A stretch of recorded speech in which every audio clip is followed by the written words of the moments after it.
slam. Doesn't matter, the damage is already done. They're flashing forward, exhausted, Ignite comes up. Oh my gosh! Lots of kills in this game. It's not over for them yet.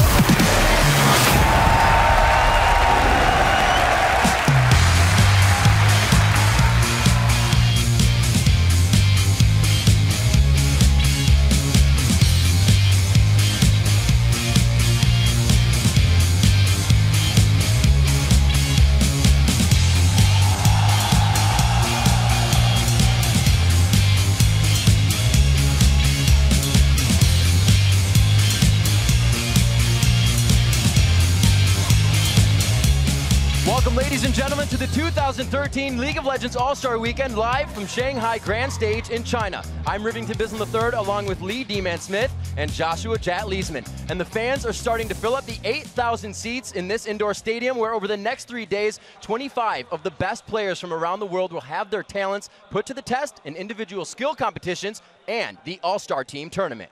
And there's a lot more than just bragging rights on the line. The 4 teams who make it to the semi-final round of the team tournament will earn their region a first-round bye in the 2013 World Playoffs. Plus, the All-Star team that wins this weekend's tournament will net their region an additional spot in the Season 3 World Playoffs. So unlike most All-Star games in the wide world of sports, guys, these games really matter. And now that you know what's at stake, let's take a look at today's schedule. The League of Legends All-Star Weekend kicks off with the semi-final round of our 2v2 skills competition. So up first, it is going to be Double Lift Annex Special from the North American team taking on the Garena All-Stars, Xiaoyi and Mistake, followed by the Chinese LPL All-Stars, Wei Zhao and Zhao Zhao, dueling the Korean OGN Champions All-Stars, Prey and Madlife. And then it's time for the junglers to rumble and test their talents 1v1. So kicking it off in North America is St. Vicious battling the Korean OGN champions Insect, followed by China's Troll taking on Europe's Diamond. And then after today's skill competition matches wrap up, it's time for the All-Star Team Tournament. The battles begin with Skara and the North American LCS All-Stars taking on Messiah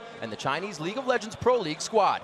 And in today's second matchup, it's Madlife and the Korean OGN champions versus Alex Each and the European LCS All-Stars. In addition to the all to the League of Legends action during All-Star Weekend, we'll also be bringing you the world debut of the amazing new videos. So over the next 3 days, we'll premiere the return of the Stick Figure Spotlight, plus Teemo versus Lee Sin, and more.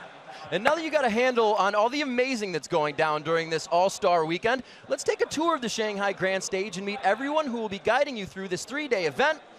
Hello, everybody. Let's send it over to Shox, who's standing by to reveal some incredible All-Star hardware.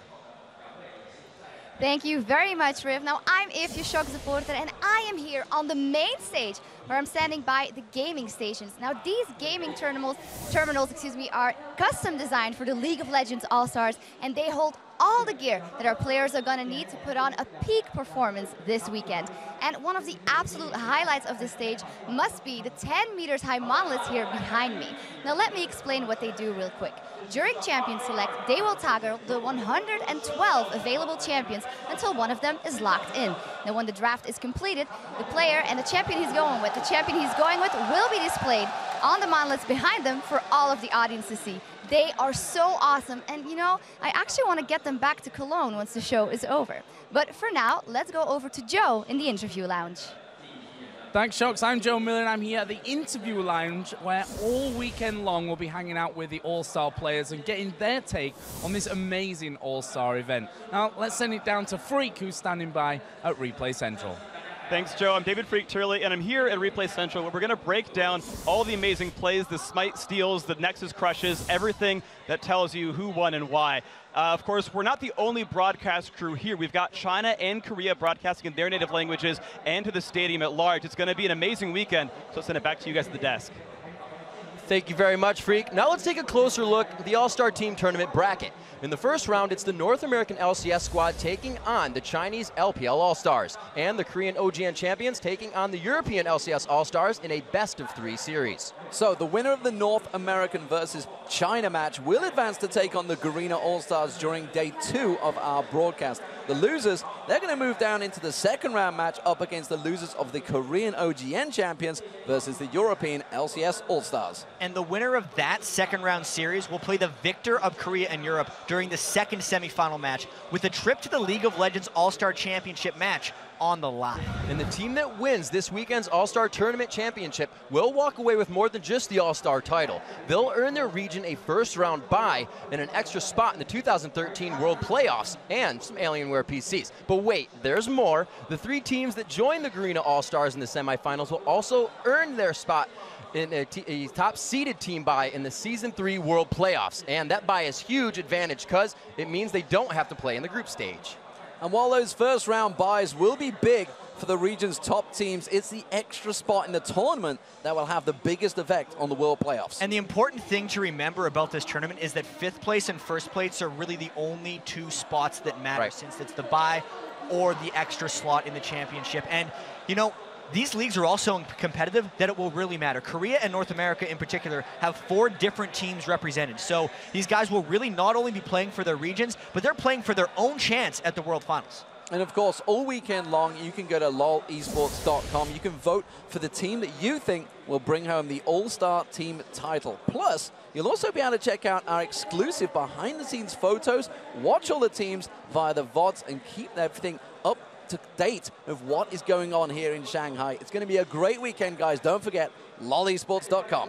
And after you're done checking out the site, hit us up on Twitter and ask us pretty much anything, because during this All-Star weekend, if you've got a question for any of your favorite LCS casters or players, drop us a line at LOLesports on Twitter. Use the hashtag All-Star, and we'll do our best to answer as many of your questions as we can. And coming up later today, the North American LCS All-Stars will be making their debut against the Chinese LPL squad in the first All-Star Team tournament matchup.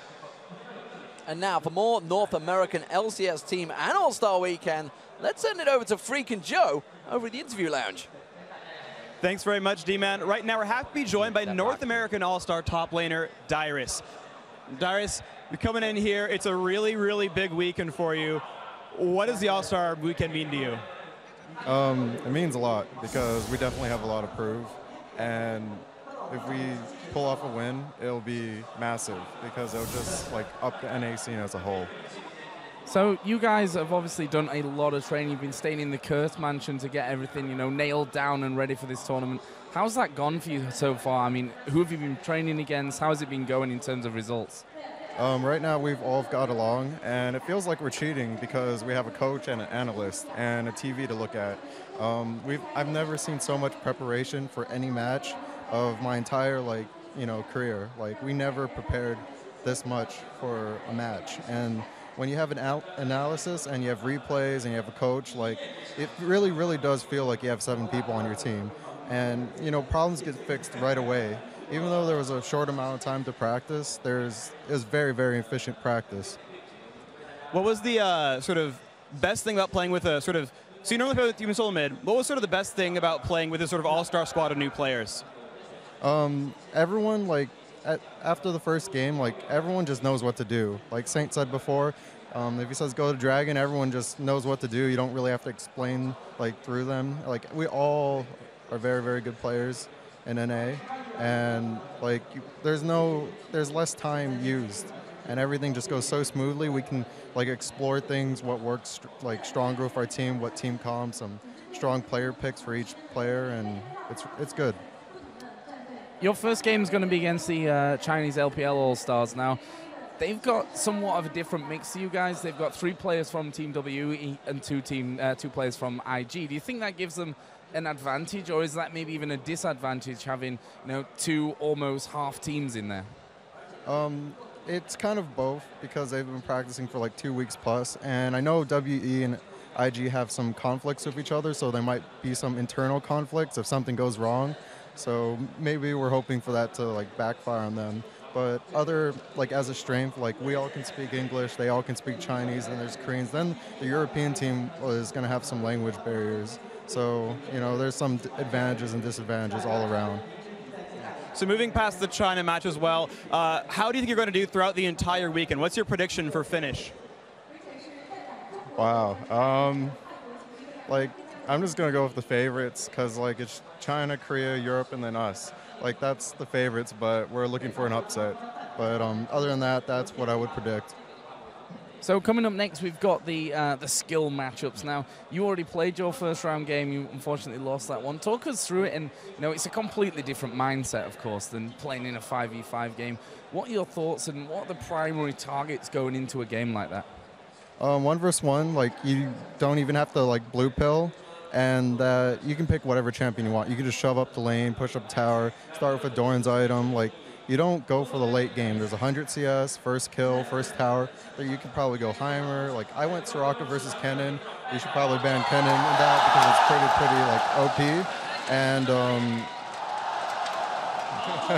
it's pretty ridiculous. And by playing that map, it's like a fresh breath of air. It's a different game, and I feel like a lot of people are going to enjoy it. All right, Dyrus, thank you very much for your time, and of course, good luck to you in your matches throughout the weekend. Guys, let's head back over to the desk with Riv, D-Man, and Jat. Thank you very much, Freak. And the fans continuing to pour into the Shanghai Stadium and the grand stage. We're just moments away from officially kicking off the 2013 League of Legends All-Star Weekend. And then it's time for the best dual lanes on Earth to fight it out in the 2v2 skills competition. The 2013 League of Legends All-Star Weekend live from Shanghai, China. We'll be right back.